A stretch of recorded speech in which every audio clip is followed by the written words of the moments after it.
One of the heaviest sources of shame for me as a survivor and many others is the belief that our own baggage, our past traumas, our core wounds, our need to belong somehow caused, encouraged, or even allowed the abuse to happen. Today, we're putting that myth on the autopsy table. Did my baggage make me a target? Did I allow this? Let's get to the truth. Now, in our myth autopsy, I'm going to talk to you about how it didn't fit my reality, what I told myself, and how it made my shame worse, and then share a little bit about how I've moved forward from that. So, the myth is people have baggage that cause them to encourage and allow abuse. Now, this did not fit my reality because at the end of the day, I just wanted to belong. I wanted to be chosen. I wanted to be enough. Um, Not only that, I had, as soon as I became aware of therapy as a thing, like I was in therapy. I read self-help books. I loved Brene Brown before she went viral. I remember seeing her TED Talk for the first time and being like, "Oh, I think she's onto something. It's scary, but maybe I can lean into this vulnerability thing." You know, I told myself, and so that's why this myth didn't fit my reality because in my mind, I wasn't trying to be broken. I was trying to heal. Not only that,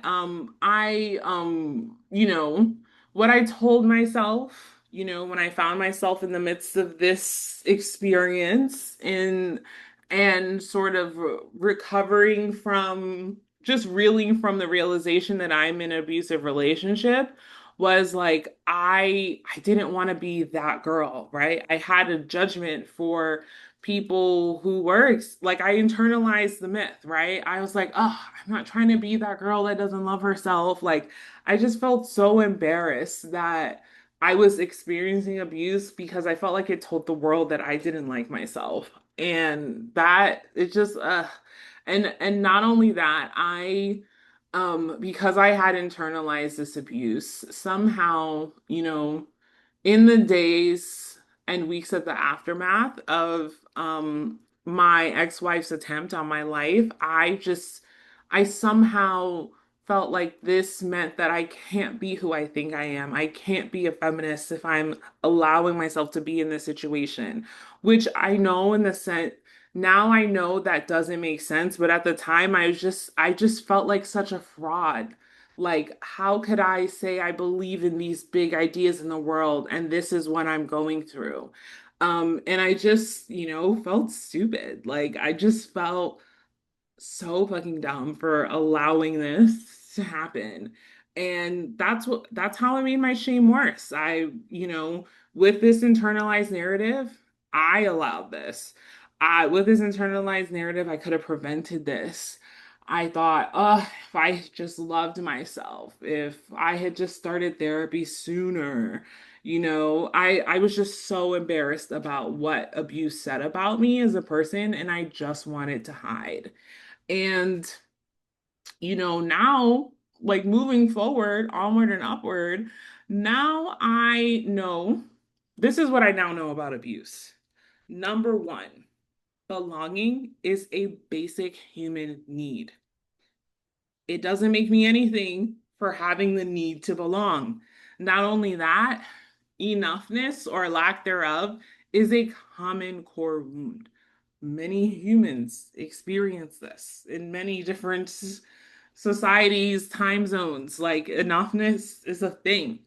Not only that, I now know that being vulnerable and having a trauma wound is a part of being a human being.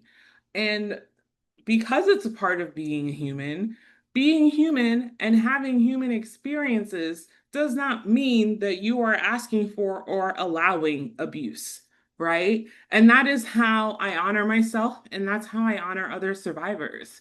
I honor myself by naming, like, I'm a human being having a human experience. And just because I have this need that all humans are born with, the need to belong. Just because I have a lived experience that led to a certain type of wound, it doesn't mean that's all that it means. It just means that I'm a human having a human experience, and being a human having a human experience doesn't mean that I'm asking for anything, okay? And and that's the truth. The truth is this: being a human with human needs and wounds does not mean you are asking for or allowing abuse. Honoring that fact is a key part of healing. This is just one of the many myths we deconstruct in my full episode from Friday. To get the full context on this topic, I highly recommend watching it now. Thank you so much for holding space with me, and I'll see you next time.